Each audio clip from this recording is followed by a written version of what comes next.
Então o nosso tema é promessa do reino messiânico a Davi, salmo didático de Etã, Israelita, ou louvor ao Todo-Poderoso, depende de qual Bíblia você está.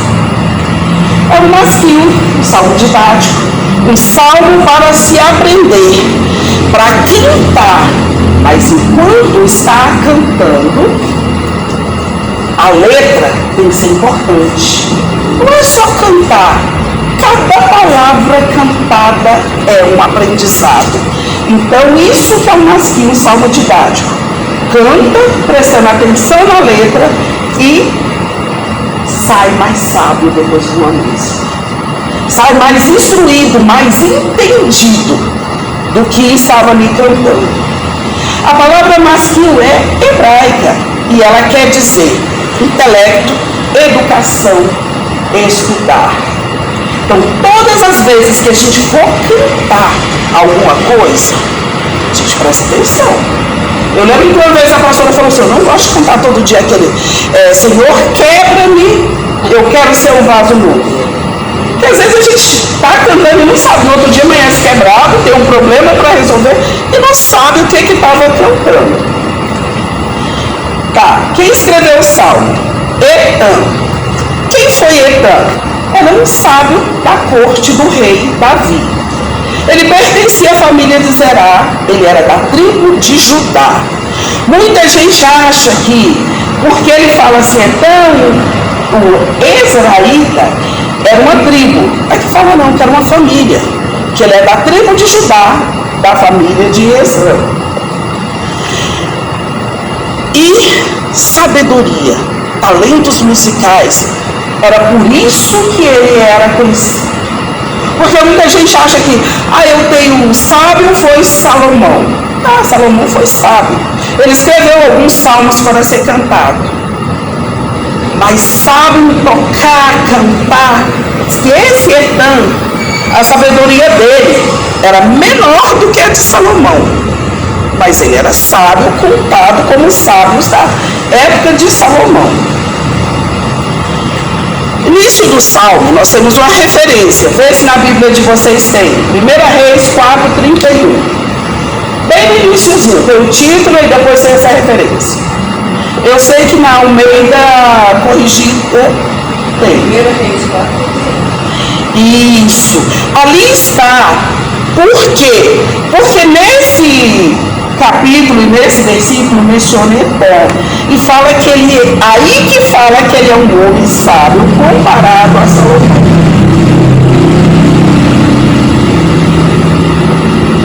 Quando que foi escrito esse salmo? Há dúvidas.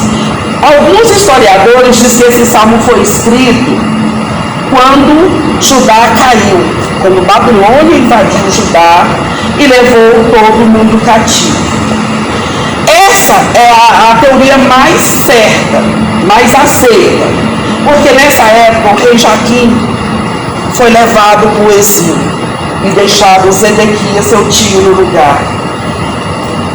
Jerusalém caiu, o trono de Davi caiu, o templo caiu. Vocês lembram que antes disso, acho que o Sérgio falou para isso, que as pessoas confiavam no templo. As pessoas falavam assim, Jerusalém não vai cair, porque o templo de Deus está aqui, e Deus protege o templo dele. Aí eles passaram a confiar mais no templo do que no Deus do templo. E aqui esse salmo foi escrito nesse momento, segundo essa coisa. Por quê? Jerusalém caiu. Eles acreditavam que ela não ia cair. O templo ia ser destruído. O reinado de Davi ia cair. E aí, qual era a promessa de Deus para Davi? O seu reino será eterno. Nunca vai faltar um descendente seu no trono. Para ter um descendente no trono, tem que ter um trono. Não tinha mais trono. Não tinha mais Jerusalém. E aí? O que adianta ter um descendente se não tem onde colocar ele? Então ele estava neste momento pensando, Deus falhou com a sua promessa. Salmo 89 pode ser continuação do Salmo 88. Qual a diferença do Salmo 88 que a gente viu na semana passada para o Salmo 89? Salmo 88 é um lamento. Só que é um lamento pessoal. Salmo 88 é Remã, né? Remã está chorando porque ele está orando e pedindo a Deus para resolver os problemas da vida dele. Ele não está vendo os problemas resolvidos. Salmo 89 é Etã. E Etã está orando para Deus resolver os problemas da nação. E só está piorando. Então a diferença é esse. O 88 é o lamento de uma pessoa só. O 89 é o lamento de uma nação. E ele orava muito, ele pedia muito, e quanto mais ele orava, mais o inimigo acabava com a nação dele. Só que só tinha um problema. Era ele e alguns orando, e os outros pecando. Mas naquele momento, ele não tinha. A única coisa que ele tinha na mente dele é que a linhagem de Davi era eterna.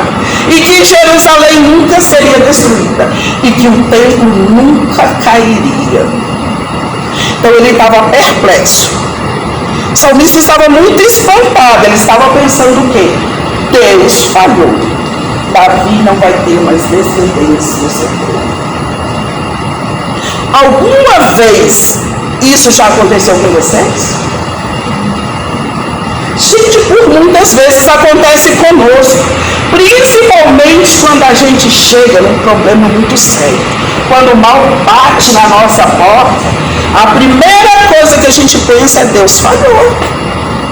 Senhor, eu estou na sua casa, eu sou dizimista, ofertante, eu estou aqui te louvando todos os dias. A tua palavra diz que as tuas misericórdias são infinitas, que o Senhor é justo e essa causa está sendo injusta contra mim. Senhor, eu andei direitinho, por que eu adoeci? Senhor, a tua palavra me diz que eu e a minha casa ia servir ao Senhor, e eu não estou vendo isso acontecer. Esse é o mesmo momento que esse salmista estava passando. Nós podemos aprender muito com esse salmo, porque nós passamos por esse momento e o nosso irmão passa por esse momento. O que a gente vai falar para o irmão que chega para você e fala: acabou para mim, não confio mais em Deus? Aqui ó, está escrito aqui na Bíblia: eu e a minha casa serviremos ao Senhor. Minha casa está toda destruída, minha família está acabada. É nesse momento que a gente pega esse salmo. Aí a gente lê esse salmo e a gente tem argumento para falar para esse irmão. Esse salmo é dividido em 5 partes. O amor de Deus, do versículo 1 ao 4. A adoração a Deus, do 5 ao 18. A aliança de Deus, do 19 ao 37. A diversidade do povo de Deus, do 38 ao 45. E a atitude do povo de Deus, do 46 ao 52. Então vamos agora versículo por versículo. Primeira parte, o amor de Deus, versículo 1. Cantarei para sempre as tuas misericórdias, ó Senhor. Os meus lábios proclamarão a todas as gerações a tua fidelidade. O salmista estava num momento de perplexidade, lembra? Mas mesmo assim ele deixa claro: o Senhor é leal para conosco. Eu estou pensando que Deus falhou, mas eu confio no amor de Deus.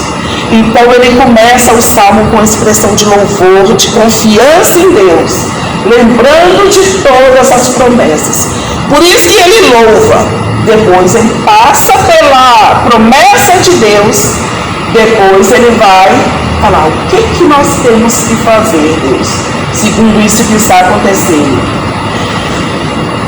Começando falando do louvor e afirmação, ele sabe que Deus não mente. Está escrito na palavra de Deus. Então ele tinha certeza, o coração dele estava falho, igual a nossa fé vacila. Mas a fé dele ainda estava firme. Versículo 2: pois disse eu: a benignidade está fundada guarda para sempre. A tua fidelidade tu a confirmarás nos céus, diz ele. Salmo de oração e louvor e pedido de restauração. Quando nós estamos com um problema grave, o que é que nós fazemos? Nós desesperamos, desacreditamos Deus e às vezes não o louvamos. O que o Salmo está nos ensinando? Acabou tudo. Primeira coisa a fazer, louvar a Deus. Segunda coisa a fazer, acreditar na fidelidade de Deus. Terceira coisa a fazer, orar a Deus por restauração do que está acontecendo. O salmista diz: tu confirmarás tua fidelidade, Senhor, porque o Senhor é benigno. Ou seja, Deus é bom. Não importa o que esteja acontecendo, Deus é bom. Então, o nosso foco tem que ficar na fidelidade de Deus e na nossa aliança com Ele. O foco do salmista ficou na fidelidade de Deus e na aliança que ele tinha com Davi. Versículo 3. Fiz aliança com meu escolhido e jurei a Davi, meu servo. Gente, quando Deus rejeitou Saul por rebeldia, ele escolheu Davi, seu sucessor. Aí, anos depois que Davi falar, ele chegou para Davi e falou: seu reino será eterno. Nunca faltará um descendente seu no trono. Isso está em Samuel 7, de 12 a 16. E naquele momento, parecia que isso tinha se arrebentado. Deus fala para nós: eu sou tua proteção, a tua guarda todos os dias. E em certos momentos nós sofremos alguns problemas que a gente fala: Senhor, o Senhor não estava me guardando. E é nesse momento que Deus quer ver a nossa aliança com Ele. Ele sabe que Ele tem aliança com nós. Ele sabe que Ele estava nos guardando. Mas Ele permite algumas coisas para ver se nós temos aliança com Ele.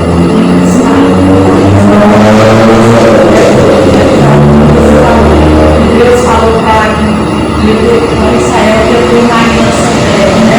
E jamais se faltar descendente. Então tudo depende da forma como a gente entende as promessas de Deus.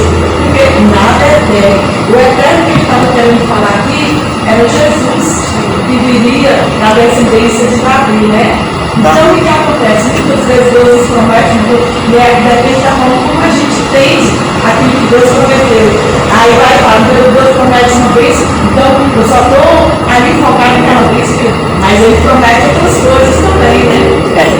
Eu ia falar mais tarde, mas vou falar agora. Na Bíblia existe a revelação progressiva.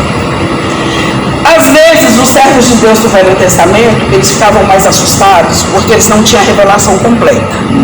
Eles achavam que se Deus prometeu um descendente de Davi no trono, o descendente seria enquanto Davi estava ali, a família de Davi.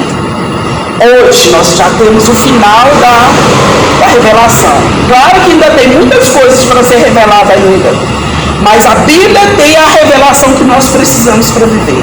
Nós sabemos que o final dessa revelação foi Jesus Cristo. Eles não sabiam. É a mesma coisa nas nossas vidas. Pois é a mesma coisa nas nossas vidas. Deus permite que uma doença nas nossas vidas para alguém lá na frente ser salvo. Só que a gente não sabe ainda, porque a revelação na nossa vida também é progressiva. Se Deus chegar para a gente e falar assim: olha, eu vou te deixar adoecer, você vai ficar muito ruim, você vai passar no hospital, você vai ter um diagnóstico ruim, mas lá na frente eu te curo e alguém da sua família for salvo. A nossa fé fica falha. Então Deus vem se revelando aos poucos. Ele vem soltando as coisas para nós aos poucos. A Bíblia diz que Ele não faz nada antes de revelar os seus filhos. Mas Ele não revela tudo. Ele revela aos poucos. Tanto que tem muita coisa na Bíblia que até hoje a gente não sabe o porquê está aqui. Mas em algum momento vai ser revelado. Tanto que a gente não se acompanha. Isso aí. Por isso que a transformação é aos poucos. Não é de uma vez. Nós nós nos convertemos aos poucos também, né? Fazendo por quê? Porque ele é misericordioso, ele é bondoso. Mas ele poderia fazer tudo isso. Poderia, mas e quem se salvaria? Porque até porque se Deus chega e faz tudo que a gente quer de uma vez, a gente fala, para que eu preciso de Deus? Se eu quero ver o que eu faço, Deus poderia mostrar fácil, mas é correr na hora. Pois é, e Deus tinha mais coisas para ele fazer na vida. Ele desceu daquele monte da serra. Pois é, só de ver passando. Versículo 4. Para sempre estabelecerei a tua posteridade e firmarei o teu trono de geração em geração. Gente, essa aliança de Deus com Davi é a base da nossa graça. Para sempre estabelecerei uma aliança com você. Começou lá a aliança e ela foi firmada em Jesus. Onde está a nossa graça? Em Jesus. Deus escolheu Davi e não Davi escolheu Deus. Ontem eu tive 2 aulas e das 2 aulas eu fiquei muito impactada, muito. Eu tive aula de 7 até 10 horas mais ou menos da noite. Eu estava na primeira aula, eu estava super cansada, na segunda eu acordei. Primeiro, porque o primeiro pastor falou sobre isso. Não somos nós que escolhemos Deus, é Deus que nos escolhe. E aí tem muita gente que acha que é tão escolhido por Deus que é melhor do que os outros. E não existe isso. Deus que escolhe. Quando Deus escolhe, todos os nossos planos vão embora e entram os planos de Deus. E aí entra a nossa confusão. Porque a gente fala assim, Deus que estava prescrito para mim não está se cumprindo. Aí Deus olha para nós e fala assim, não, que você achava que estava prescrito. Mas o que eu prescrevi está indo aqui certinho. E aí a gente tem que sofrer alguns problemas. A gente deveria, aí o segundo pastor vem e fala assim, a aula era sobre Paulo, a conversão de Paulo. Aí ele fala assim, Paulo escreveu um pouco sobre a conversão dele. Aí os alunos começam a questionar, pois é, Paulo podia ter escrito mais, devia ter mais coisa. Eu falo assim, sabe por que não tem? Porque toda pessoa deveria ouvir falar de Jesus e se converter. Se Deus precisa fazer uma coisa miraculosa com você, você é menos do que aquele que se converteu segundo a Bíblia. Por isso que Paulo várias vezes ele colocava, eu sou o menor dos servos. Também na questão de se ele falasse mais sobre ele que Jesus, hoje o problema nas pregações, né? Não fala sobre Jesus, não fala sobre Deus, é muito Deus, eu fiz isso, eu faço isso, eu sou isso, Deus está aqui. As músicas também. As músicas. Pois é. Aí ele continua dizendo assim que Paulo, ele se sentia o pior dos piores, um prematuro, aquele que nasceu antes da época e não estava pronto para pegar o evangelho. Por quê? Todos os outros discípulos e apóstolos andavam com Jesus, foram aprendendo no dia a dia. Quando Jesus morreu, eles estavam prontos. Era só ficar em Jerusalém até ter recebido o poder de Deus e sair pregando. Paulo não. Paulo perseguia. Paulo sabia a Bíblia toda. A Bíblia da época, o Torá, o Velho Testamento. Mas ele sabia pela letra. E aí ele se achava demais. Gente, Paulo estudou nas melhores escolas, ele estava preparado para ser o doutor dos doutores. E aí um belo dia ele está andando, ele cai, na Bíblia não tem cavalo, a gente acha que ele caiu de cavalo, mas ele cai com a luz de Jesus e ali ele começa. Aí Jesus fala, você vai pregar o evangelho. E ele fala, opa, que evangelho? Você vai falar sobre mim. Ele fala, sobre quem mesmo? Porque ele já tinha ouvido falar de Jesus, mas ele não acreditava. Ele não acreditava nem na ressurreição de Jesus. E aí ele fala, esse professor ele chama Willie Bauer. Aí ele fala, todo mundo que tem uma intervenção divina grandiosa devia ser a mais humilde das pessoas. E são essas que estão nos cultos gritando, eu vi anjo, Jesus apareceu, eu sou melhor do que vocês. Não fala com essas palavras, palavra, mas é a verdade. Sou melhor do que vocês porque Jesus se revelou a mim. Ele falou, não. Se você leu a Bíblia e Jesus está te falando, e você não entendeu, e ele precisa de uma intervenção, você é igual Paulo, você é menor do que todos os discípulos. Você devia ficar quietinho, não contar para ninguém, porque você foi humilhado. E as pessoas acham que foi exaltado. Eu falei, meu Deus, olha como a gente aprende tudo diferente. Na igreja a gente aprende que é esses que tem que correr para frente e dar testemunho. É esses que Deus está usando que são maravilhosos. Ele falou, não é. Esses são os que não conseguem aprender só lendo a Bíblia. Que está tudo aqui. Tudo para a nossa vida. Se Deus te dá um problema e Ele falou assim, eu vou resolver, Ele vai resolver. Se você não acredita, Ele aparece para você, põe um anjo, aí o anjo fala e a gente aparece. A gente precisa da mula, né? A mula para falar com a gente, para a gente acreditar que tem um anjo. Nós paramos no versículo 4, né? Estabelecerei a tua posteridade, firmarei teu trono de geração em geração. Palavras do versículo 3 e 4 reflete a promessa de Deus feita a Davi por meio de Natã. As palavras são estas: sua casa e seu reino continuarão para sempre diante de mim, seu trono será estabelecido para sempre. 2 Samuel 7,16. Porém, como a gente já falamos na revelação progressiva, eles não sabiam de Jesus. Eles sabiam que iam vir o Messias, mas eles não sabiam. E lá a alusão era a Jesus.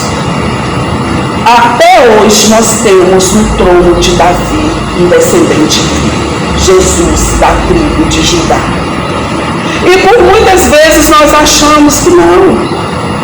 Nós não damos tanto valor a Jesus assim. Aliás, nós confundimos. Porque por muitas vezes nós não sabemos quem é Deus, quem é Jesus, quem é o Espírito Santo.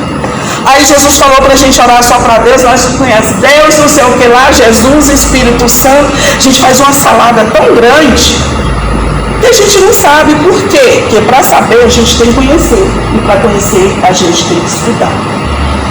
Segunda parte, a adoração a Deus, versículos de 5 a 18.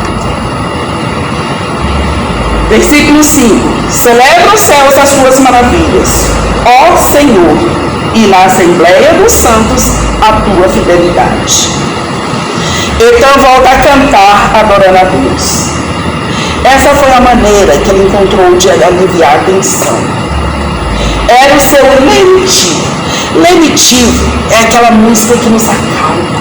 É aquela coisa que alivia a nossa alma, que diminui a nossa dor, seja dor física, seja dor emocional. Quantos de nós conseguem cantar no meio da destruição? Porque para nós agora é fácil a gente ler o salmo. Mas não se esqueça que Etã estava lá, os parentes dele, os corpos dos parentes dele estavam no chão. As casas deles estavam destruídas. Eles estavam destruindo toda Jerusalém. E ele estava assistindo isso. Então, às vezes, a gente olha assim, não, eu não faria o mesmo no lugar. Eu acho que a gente faria pior. Eu acho que a gente fugiria, a gente desmaiaria ou alguma coisa assim. E ele parou e foi cantar. Escrever um salmo, começando a louvar a Deus. Ele cantava para diminuir a dor do coração. E ele cantava que a proteção vem do Senhor, que o Senhor é o Santo de Israel. Ele dizia que a adoração estendia dos céus, ó, celebre os céus as tuas maravilhas. Então, ele começava, céus, Deus, celebre as suas maravilhas. Pode estar acontecendo, o mundo pode estar caindo aqui, mas eu ainda acredito nas maravilhas de Deus. Eu ainda acredito que ninguém é igual a Deus, ninguém é igual ao Senhor. Ele é o Criador, Ele é o Redentor. Ele é poderoso e Ele é fiel. Ele é o meu Deus e Ele continua sendo o Deus de Israel. E ele fala aqui que deveria acontecer isso nas Assembleias dos Santos. Qual é a Assembleia dos Santos? Aqui onde nós estamos hoje é uma Assembleia dos Santos. Que nós deveríamos nos reunir todas as vezes que nós tivéssemos um grande problema para adorar a Deus. E nós não conseguimos. Por muitas vezes, quando a gente está com problema, a gente fala assim, hoje eu não consigo cantar. A minha alma está muito triste. Então nos ensina mais uma vez aqui que a gente cantando, a nossa alma sai da tristeza para a alegria. Versículo 6. Pois quem nos céus é comparável ao Senhor? Entre os seres celestiais, quem é semelhante ao Senhor? Gente, Deus é tão grande, Ele é tão grande, Ele é tão grande, que todos os anjos, todo mundo louva a Deus. Satanás, mesmo destruído, ele chega perto de Deus, ele louva a Deus. Ele se joelha perante Deus. E nós crentes, por muitas vezes nós estamos na presença de Deus e nós não temos reverência. As maravilhas de Deus são tão grandes, a fidelidade dele é tão grande, ele é tão supremo, que tudo que ele faz é para ser respeitado. E por muitas vezes ele faz alguma coisa e nós questionamos. Por muitas vezes nós temos menos reverência do que o próprio Satanás. Porque todas as vezes que ele aparece na Bíblia, ele chega perto de Deus, ele sabe que Deus é Deus, ele sabe que Deus tem poder. E por muitas vezes a gente acha que não tem. A gente esvazia, a gente toca na santidade de Deus, a gente toca no poder de Deus. Versículo 7. Deus é sobremodo tremendo na Assembleia dos Santos, é temível sobre todos os que o odeiam. Quanto mais nós reconhecemos que Deus é santo, mais nós o tememos. Nós tememos o governador. Se alguém disser, o governador está ali na porta, não é para chegar perto dele, nós não chegamos. Se alguém disser, o governador está ali na porta, ele está te chamando, vem agora, nós vamos correndo. Mas Deus está aqui, nos chamando todo dia, e nós falamos não. Então, às vezes nós achamos que Deus não é tão santo assim, nós não tememos a Deus. Mas quanto mais a gente tiver esse temor no coração, mais a nossa vida vai melhorar. Vamos colocar assim, como o pastor fala, né? Tem pessoas que têm medo de não temer de Deus, né? Eles fazem uma coisa, não fazem esconder do pastor. Mas não está escondendo de Deus, né? Eu não vou fazer escondido do pastor. Estou com medo do pastor, mas e de Deus não tem medo? Pois é. Como o povo do Egito, né? Eles viram Deus. Eles fizeram aquilo. Mas o Deus Todo-Poderoso hoje, né? Como você falou, o governador está aqui, vai todo mundo, porque eles estão vendo a pessoa. Eles estão vendo a pessoa com autoridade. E a autoridade de Deus que nós não estamos vendo. E aí? E que autoridade tem um governador perto de Deus? Nenhuma. Ele só fica lá se Deus permitir que ele fique. Aliás, ele só vive se Deus deixar ele vivo. Versículo 8. O Senhor Deus dos exércitos. Ó Senhor Deus dos exércitos, quem é poderoso como tu és? Senhor, com a tua fidelidade. Senhor, com a tua fidelidade ao redor de ti. Engraçado que aí tem um ponto de exclamação e um ponto de interrogação. Eu achei que estava até errado, eu procurei várias vezes, é assim mesmo. Por quê? Porque é uma pergunta, mas também é uma afirmação. Porque nós sabemos que Deus é grande, nós cantamos o poder de Deus, mas muitas vezes nós nos pegamos com a ideia que Deus está falhando. Quem, gente, que tem um filho pequeno, que o filho está morrendo, que não acha que Deus está falhando com ele? Ninguém acha que aquilo ali é um propósito de Deus. Acha que Satanás tocou no filho e Deus não fez nada. E às vezes Deus está tocando para a glória dele, para a salvação, para a libertação, por idolatria. Porque tudo que a gente coloca no lugar de Deus, Deus tira de nós. E muita gente acha que o filho é mais do que Deus. Muita gente acha que o pai, que o marido, que a mulher, que um carro, sei lá o que, é melhor do que Deus. Aí Deus toca. E a pessoa fala, o Senhor falhou comigo. E Deus está só falando assim, não, minha filha, seu filho não precisa morrer. Você não precisa perder o seu emprego, você não precisa perder o seu carro. Só me dê glória e vê que isso aí é só uma pessoa, que isso aí é só um objeto. Não louva o teu filho, me louva. Não louva o teu carro, me louva. Porque você só tem ele porque eu permiti. Porque mulher e homem não faz filho, eu que mando os filhos. E eu permiti esse filho na sua vida. E aí nós preferimos achar que Deus está falhando conosco e passamos até a desprezar Deus. Quantas pessoas após a morte de um filho, a morte de um parente querido, abandonam Deus, achando que Deus errou? Pois é. Coisa que a igreja falhou com ele também. Não, se os irmãos tivessem orado e tivessem poder, se o pastor tivesse orado e tivesse poder, não tinha morrido. O poder está em Deus. O poder é de Deus. E Deus faz o que quer, a hora que quer, com quem Ele quer. Só que nós não aceitamos isso. Versículo 9. Dominas a fúria do mar, quando as suas ondas se levantam. Tu a amainas. Amainas significa acalmar, tornar brando, sereno. E a amaina em nossa vida significa que nós vamos nos acalmar. O poder da palavra de Deus nos acalma. Então, quando nós estamos tristes, quando nós estamos revoltados, aí que a gente tem que vir para a casa de Deus mesmo. Porque a palavra de Deus que vai ser falada ali vai acalmar nosso coração. Como Jesus falou para as ondas, acalme-te.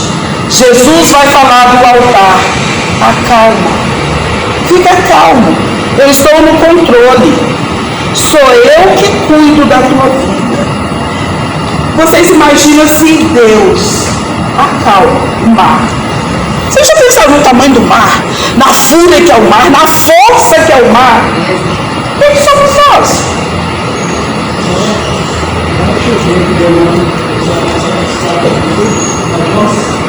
Pois é. Nós não empurramos um carro se ele não estiver ligado. E nós cantamos que Deus acalma o mar, mas achamos que Deus não acalma nossas vidas. E Deus, Ele é grande, Ele é cheio de providência, mas Ele tem uma diferença do ser humano. Deus quer perfeição moral. Por que a maioria das igrejas cai? Problemas morais. E Deus exige isso dos servos dele. A moral para Deus é sim prioridade. E às vezes nós pensamos, não, essa igreja é muito retrô. Essa igreja pensa muito lá atrás, o mundo já mudou. Deus não muda, Ele é o mesmo ontem, hoje e será eternamente. E Ele governa tudo. Ele acalmou o mar na Galileia há muitos anos atrás e Ele continua acalmando as nossas vidas. E Ele faz sempre e sempre fará para quem se entregar para Ele. Versículo 10. Calcaste a Raabe como um ferido de morte, com teu poderoso braço dispersaste os teus inimigos. Raabe, quando fala Raabe, o que a gente pensa? Na prostituta lá do muro de Jericó, né? Só que aqui não é. Na mitologia lá de Israel, Raabe era um monstro marinho. Como a gente tem medo no Brasil do bicho-papão sai de cima do telhado, eles tinham medo do Raabe que estava no mar. E esse Raabe para eles era um monstro tão grande que ele vencia o mar, ele tinha força para fazer muita coisa ruim. Ele criava o caos no mar e acabava com quem estava navegando. Mas isso era também Mitologia, são mitos, é igual o nosso bicho-papão, é um mito que a gente inventou. Mas o que acontece? Ele também representava o Egito. Porque o Egito sempre foi inimigo de Israel. O Egito representava destruição, escravidão, sofrimento e dor. Então, por muitas vezes a gente vai ver na Bíblia Raabe falando de fúria do mar e Raabe falando simplesmente do Egito, porque é a mesma representação de caos, de destruição. Versículo 11. Teus são os céus, tua a terra, o mundo e a sua plenitude, tu os fundaste. O salmista reconhece a soberania de Deus em toda a criação. Ele declara que os céus e a terra pertencem a Deus e que Ele é o Criador. Deus não é apenas o Criador, mas também o sustentador do universo. A gente olha para cima, quem está segurando a lua? Quem está segurando o sol? O próprio Deus, as mãos de Deus, a palavra de Deus que diz que Ele ia ficar lá. Então Deus é dono, criador, sustentador de tudo. E Ele é capaz de governar todas as coisas e cumprir o seu propósito em todas as situações.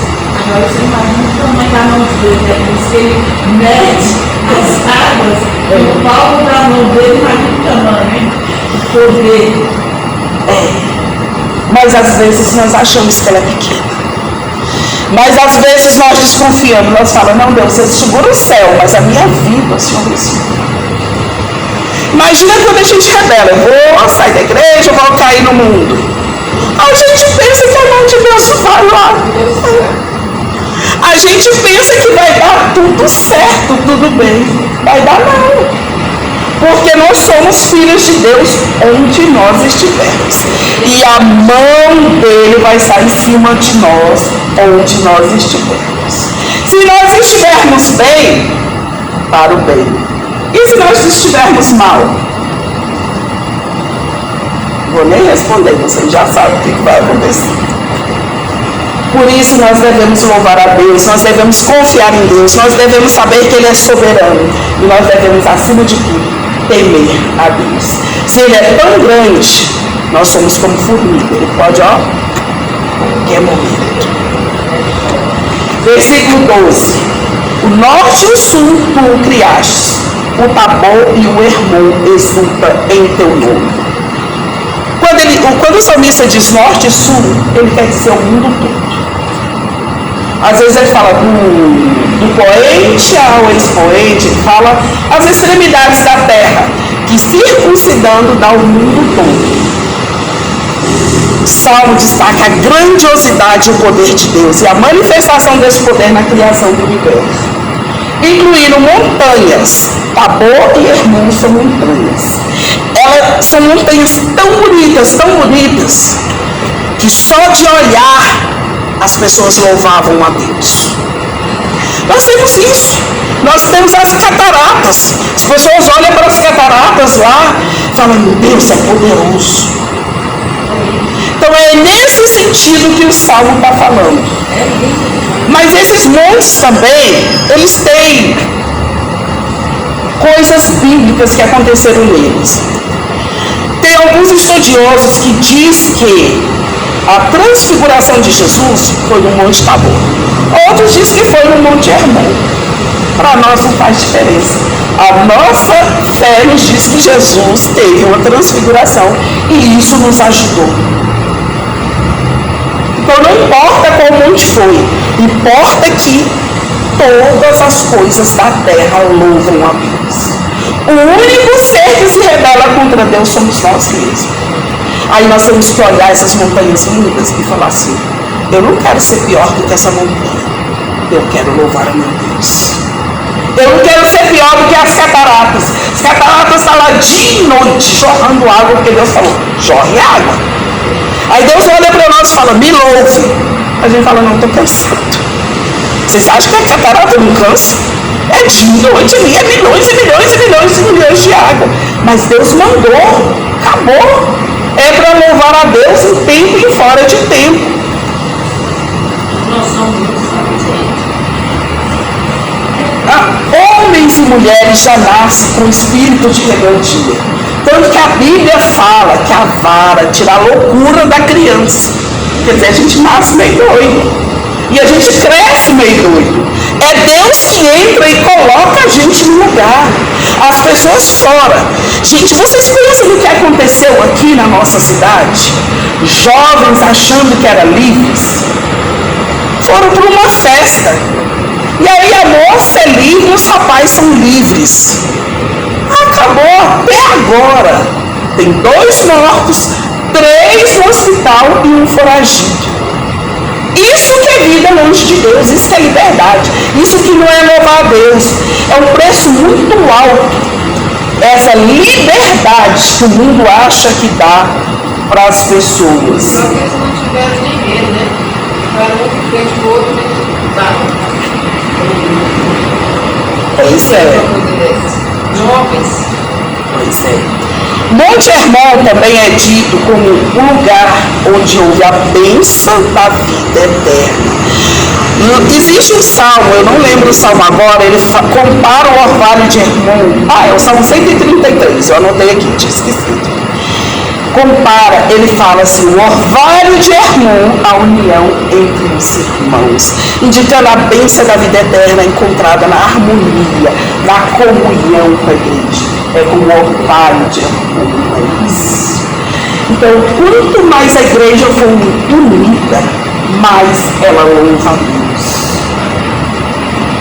Resumo, Salmo 89 destaca a criação de Deus, o louvor, a criação que ele faz. Os elementos naturais todos louvam a Deus, os animais todos louvam a Deus. Então nós também devemos louvar a Deus. Versículo 13. Teu braço é armado de poder, forte é a tua mão e elevada a tua destra. Esse versículo descreve o poder de Deus e a força de Deus. Ele afirma que Deus está pronto para agir em favor do seu povo, com força e autoridade. Gente, agir com força e autoridade não é chegar e pedir por favor. Não é chegar e pedir licença. Ninguém vê um policial falando assim, seu bandido, por favor, deixa eu te algemar. Não. Ele chega e age. Ele chega e faz. Você está errado, você vai preso. Você está certo, você está liberado e vai viver a sua vida. É assim na vida cristã. Nós estamos errados, nós vamos para a justiça de Deus. Nós estamos certos, nós vamos para a misericórdia de Deus. Só que a gente quer estar errado e estar na misericórdia de Deus, e nós não vamos conseguir. A destra, a mão direita de Deus é levantada para proteger e para intervir a favor dos seus servos. Versículo 14. Justiça e direito são os fundamentos do trono. Graça e verdade te precede. E aqui entra o problema. Justiça e direito são os fundamentos do trono de Deus. Se nós queremos estar diante do trono de Deus, nós temos que viver em justiça e direito. E em Deus. E ainda diz que nós precisamos ter graça e verdade. Então, onde há injustiça, onde a gente nega o direito às outras pessoas, onde nós não estamos na graça de Deus e onde tem mentira, não está diante do trono de Deus. Pode ser o melhor cantor, o melhor pregador, o melhor dizimista, não tendo essas coisas, está longe de Deus. Deus só está onde tem justiça, onde tem direito, onde tem graça e onde tem verdade. E assim, não está falando justiça ou direito, graça ou verdade, não é uma coisa ou outra, são ambas. Mas ser graça e a mentira, não, tem que ter todas. E esse é o fundamento. Quer dizer, isso aqui, ó. Justiça e direito é isso aqui. Você não levanta nada no reino de Deus se não tiver justiça e direito. Aí você fala assim, não. Muita gente hoje fala assim, não, é a graça infinita de Deus. A minha igreja é a igreja que vai ser levantada só na graça. Não levanta. A minha igreja vai ser levantada só na verdade. Não levantam. Porque mesmo que levantar vai cair. Não tem o alicerce. O alicerce de Deus é a justiça e o direito. Tudo que Deus faz tem que ser direito, tem que ser certo, tem que ser justo. E todas as ações dele é baseado na graça, na verdade, no amor e na fidelidade. Amor e fidelidade é a base da aliança. As pessoas têm que enfatizar, hoje as igrejas tentam enfatizar o mérito. Quantas vezes a gente vê nos púlpitos a troca, a barganha, a recompensa? Quantas pessoas estão doentes dentro da igreja? Quantas reclamações a gente vê nos jornais e tudo quanto é lugar dizendo: olha, eu doei tudo para a igreja e o pastor falou que se eu doasse tudo, Deus ia me recompensar. E aí eu não tive recompensa, e aí eu abandonei Deus. E essa pessoa entra em depressão. Essa pessoa adoece. E põe a culpa em quem? Em Deus, na igreja. O que Deus tem a ver com isso? O reino de Deus não existe barganha. Barganha é coisa do reino do mundo. É coisa do homem. Eu tenho um exemplo de uma pessoa que era de uma outra denominação e que ela falava, eu estava falando uma visão. E aí toda vez ela falava assim, faça um pacto, faça uma aliança, doa, né, financeiramente, para Deus, que Deus vai te cuidar. E nisso ela acreditou nisso, acabou que ela perdeu a visão.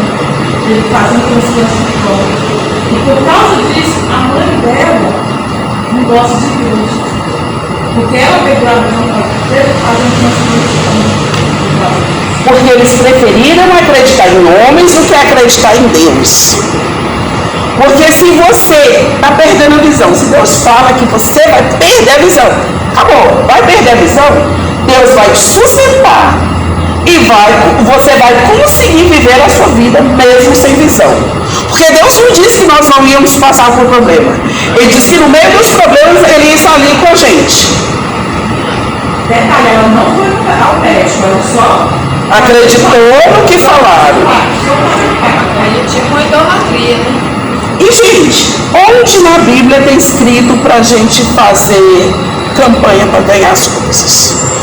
Onde na Bíblia tem escrito para a gente fazer esse tipo de pacto com Deus? Não tem. A Bíblia fala: me obedeça e terá vida boa. Se não me obedecer, acabou para você. Não tem.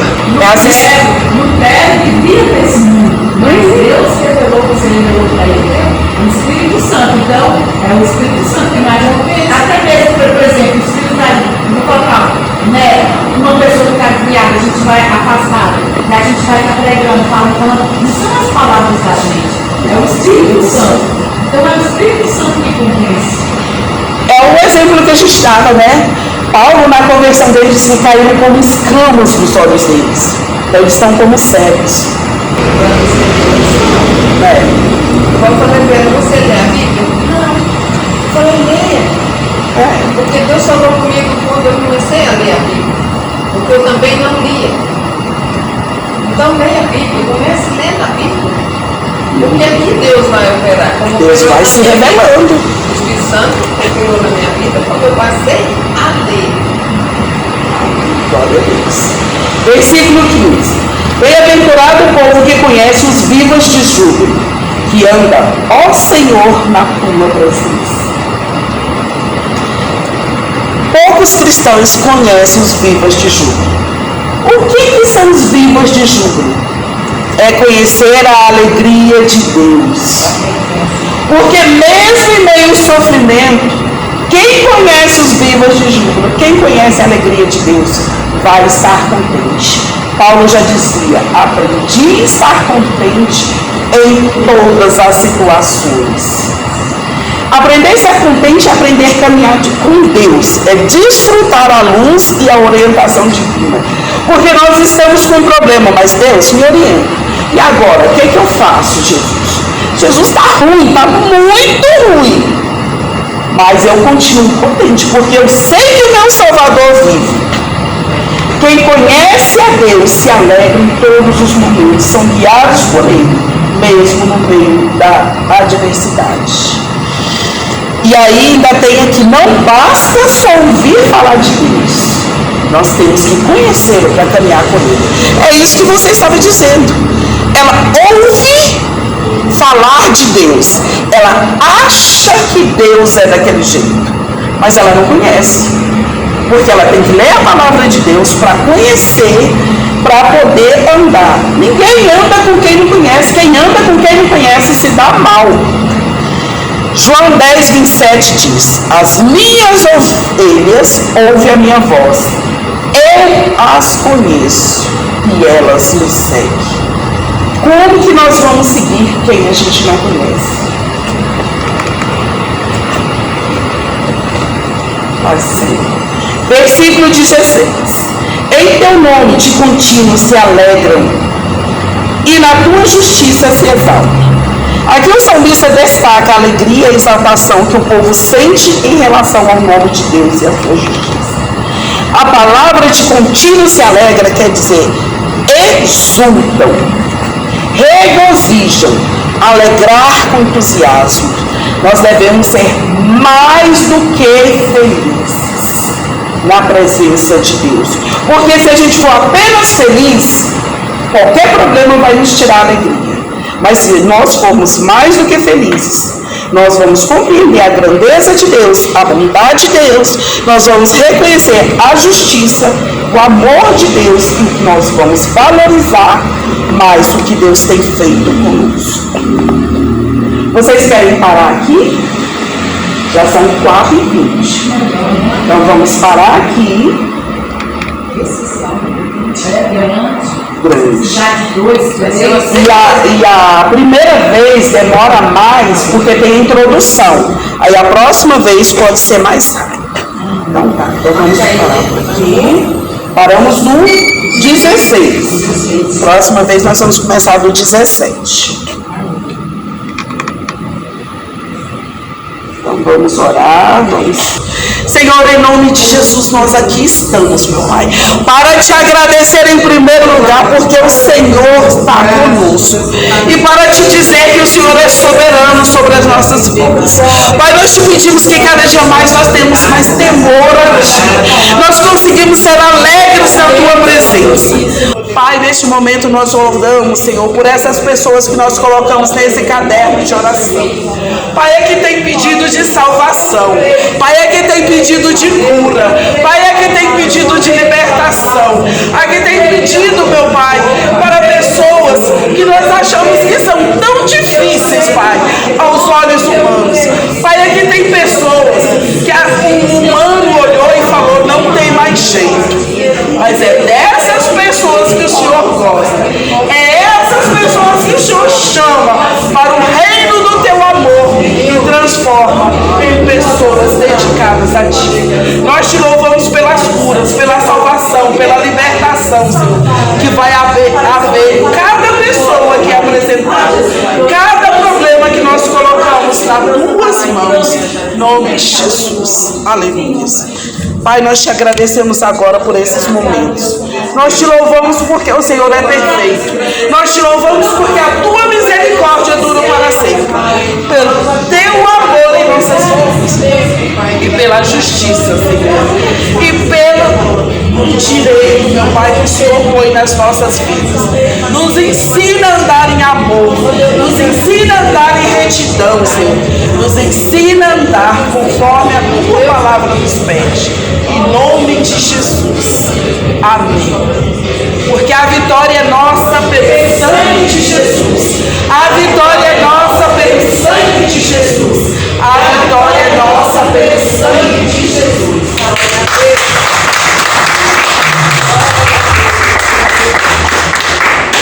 Irmãs, eu não citei o nome de todo mundo na oração, mas esteja abençoadas em nome de Jesus. Que a paz de Cristo esteja com cada um. Que a cura esteja na vida de cada um.